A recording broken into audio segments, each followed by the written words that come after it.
Salut mes gaillards, vous êtes mouillés?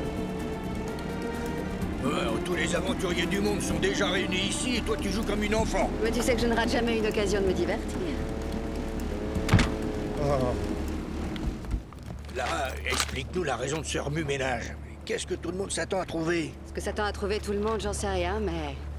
je suis à la recherche du Temple de Lune. Le temple?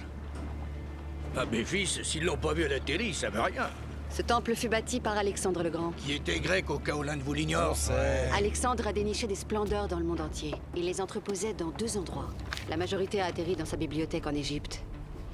Mais les pièces les plus rares et les plus convoitées se trouvaient ici, au Temple de Lune. Par décret, nul ne fut autorisé à consigner son emplacement. En 330 avant Jésus-Christ, le temple a été réduit... Avalé par les eaux déchaînées. détruit par un volcan en éruption, englouti à jamais. En tout cas, jusqu'à hier. Même s'il ne restait que la moitié du temple intact, ça resterait la plus grande découverte depuis les pyramides.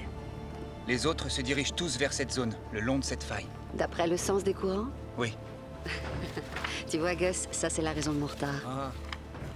C'est un relevé géologique effectué 2 heures après le séisme. L'épicentre se trouvait ici à 5 miles au nord-est de notre position. Mais... regardez le nouveau relevé des courants le long de cette faille. Attendez, ils se sont déplacés? Mais alors, pendant qu'ils cherchent tous ici, les ruines se trouvent réellement... Tout juste. En route.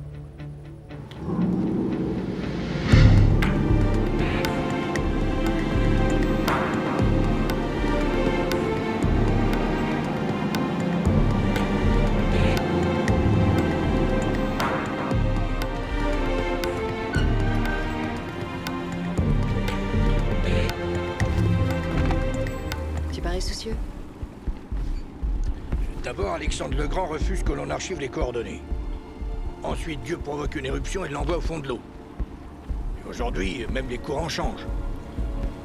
Lara, peut-être que ce temple ne doit pas être trouvé. Tout ce qui a été égaré est appelé à être retrouvé. Te fais pas de soucis.